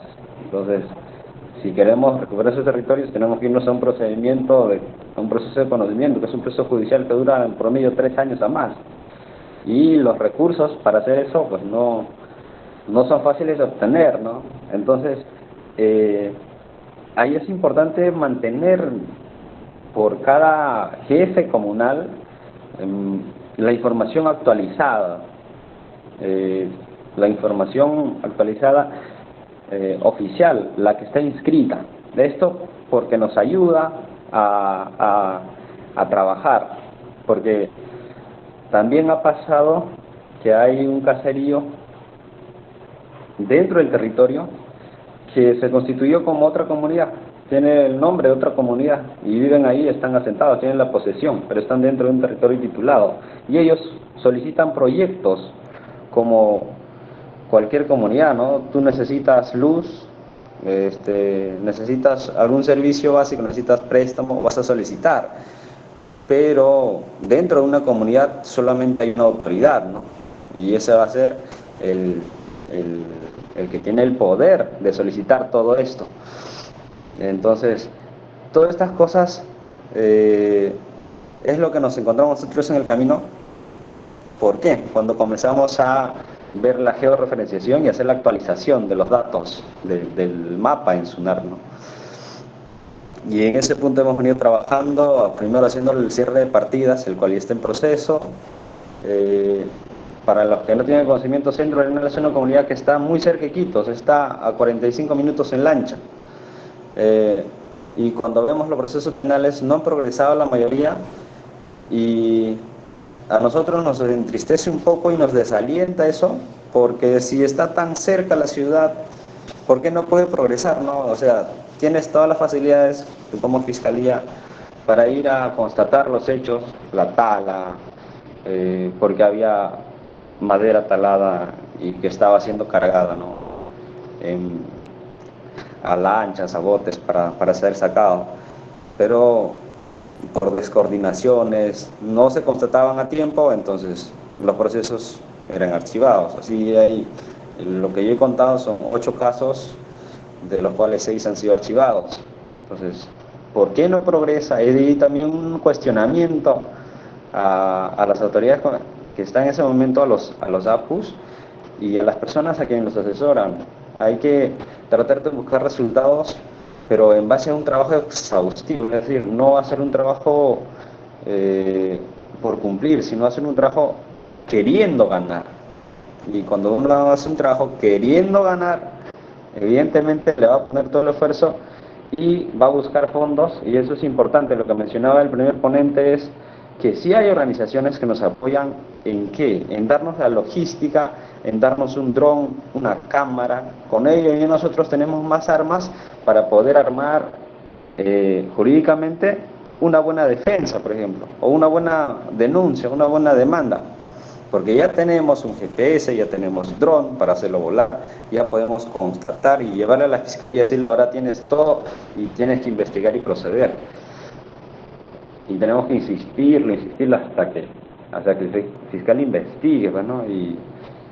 Y se sancionen, porque son muchos delitos y es lamentable a veces cuando uno va y nosotros no solamente hacemos trabajo aquí de gabinete, es decir, de oficina, sino también vamos al monte a constatar. Hemos hecho varios recorridos de mediodía o de un poco más, haciendo volar el dron para ver cómo está el territorio. Y vamos primero por una zona boscosa donde evidentemente no hay nada de árboles caídos, hasta que llegamos a un punto después de 2 horas de caminar, donde sí, hay una sola donde está todo talado. No entendemos cómo sacan la madera de ahí, pero está todo talado. Hay una zona donde ya. Y luego de que lo talan, ya sabemos que lo queman y se convierte en un pastizal, etcétera, ¿no? Entonces, ellos están deforestando árboles que tienen años y que las comunidades han cuidado, pero ahí también viene la importancia de lo que mencionaba el segundo ponente, de hacer los monitoreos como comunidades, de cuidar el territorio.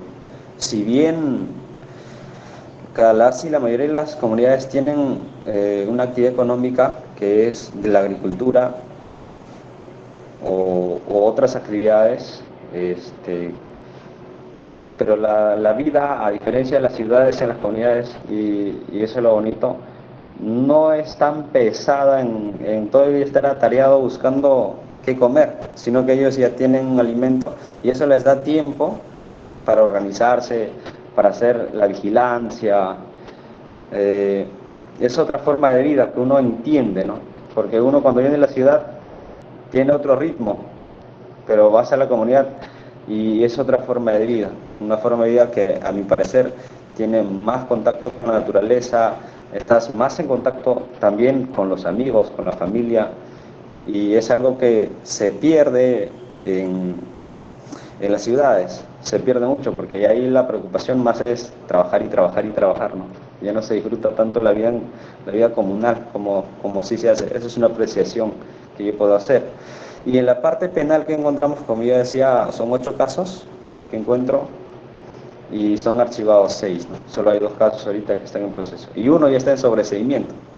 Entonces, la idea también, esto es una recomendación que le damos, no es solamente poner denuncias, hay diferentes mecanismos que ya han sido explicados y que son explicados en cada curso. Hay diferentes mecanismos para nosotros denunciar, sea en Tala y sea también el otro que es en el Defensores Ambientales, ¿no?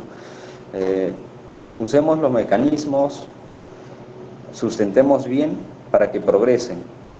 Y si progresan, nos ayuda a todos, porque sienta un precedente, tal vez nuevo, ¿no? En una sentencia de la que nosotros nos podemos valer para reclamar y seguir reclamando más derechos.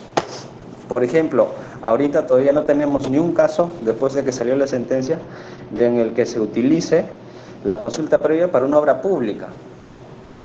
Y yo estoy seguro que aquí hay muchas comunidades por las que va a pasar alguna obra pública, que es también el caso del Centro Arenal, que se hace sin consulta previa, porque el reglamento, la disposición 4 del reglamento anterior sí lo permitía, pero ahora ya por una sentencia están obligados el Estado a hacer consulta previa. Y el procedimiento ellos ya lo conocen, porque son las autoridades que deben hacerlo. Y les cuento más o menos cómo es nuestra experiencia en esta solicitud de consulta previa en una obra pública. Nosotros solicitamos la consulta previa primero por la carretera grande, que es Bellavista-Mazán, que va desde Iquitos hasta Brasil. A causa de esta solicitud ha habido también bastante conflicto. El Apu Arthur, que está presente aquí en la sala, creo que ya ha salido, ha sido amenazado en 2 ocasiones. Tenemos nosotros una denuncia ahí por coacción, y esto dado a que él, por la instrucción que ha recibido en este tipo de cursos, él dice, bueno, ya no podemos permitir que sigan haciendo obras y sigan sobrepasando por encima nuestros derechos, porque el derecho a la consulta previa no es que a ellos les da la gana de hacer para consultar. Nosotros tenemos derecho de acceder a la información que tienen ellos, y también tenemos derecho a conversar con ellos de cuáles van a ser los mecanismos de protección que nos van a dar luego de que ya se ejecute esta obra pública. Porque la consecuencia de una obra pública como una carretera podría ser que pase o que divide una comunidad, va a ser que llegan personas que no pertenecen a la comunidad y comienzan a parcelar un territorio y venderlos. Y tú te enfrentas no ahí a una persona, sino te enfrentas a 200 personas que no sabes de qué manera van a actuar. Muchas veces son bandas criminales, son traficantes de terreno. Entonces, ante esa situación, ¿qué protección te va a dar el Estado si es que no se hace consulta previa? Ese tipo de cosas se tiene que advertir. Es por eso que es necesario que se realice la consulta previa y hay que promoverlo. La solicitud y la consulta previa se hace mediante una solicitud al Ministerio de Cultura y a la entidad que está ejecutando la obra, y no es una tarea tan complicada.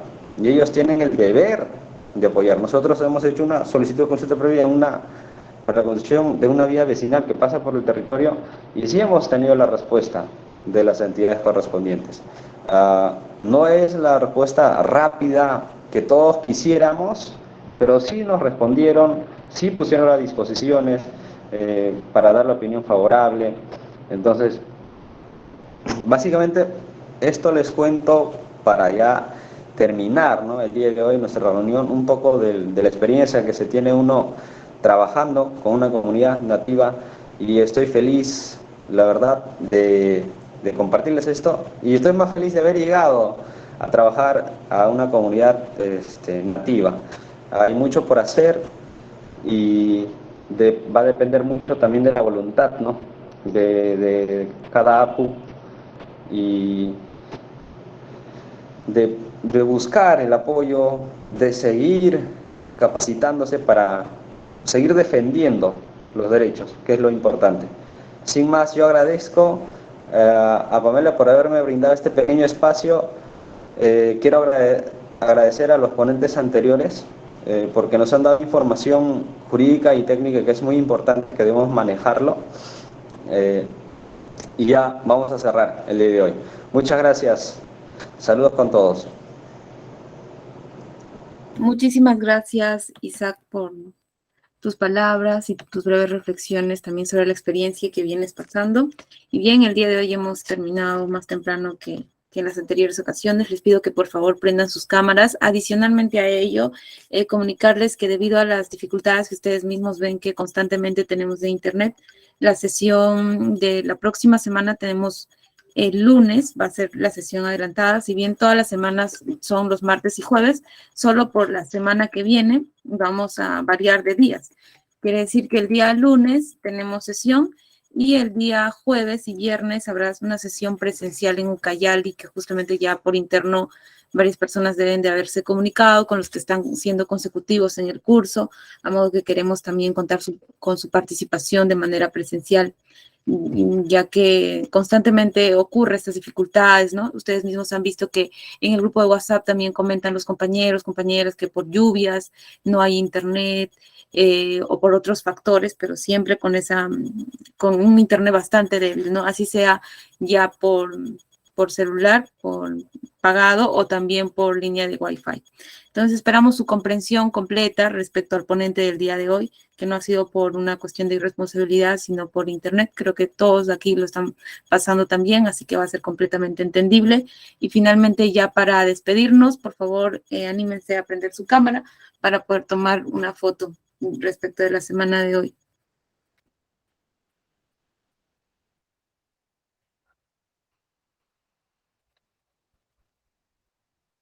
Gracias, gracias por animarse a prender su cámara, y veo a varias personas.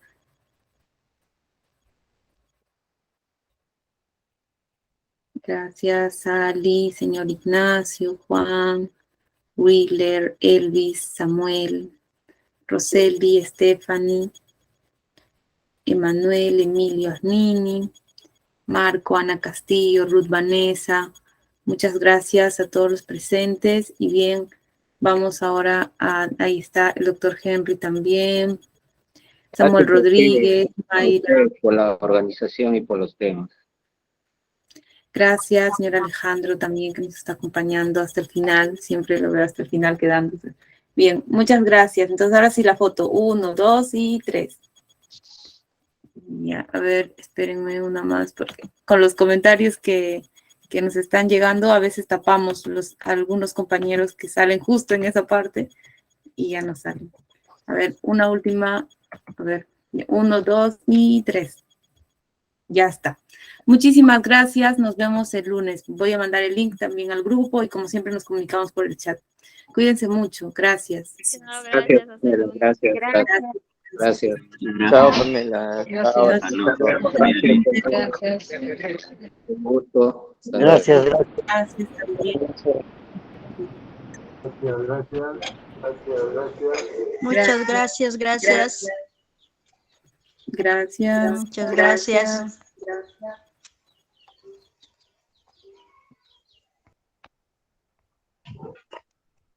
Aquí sin cama.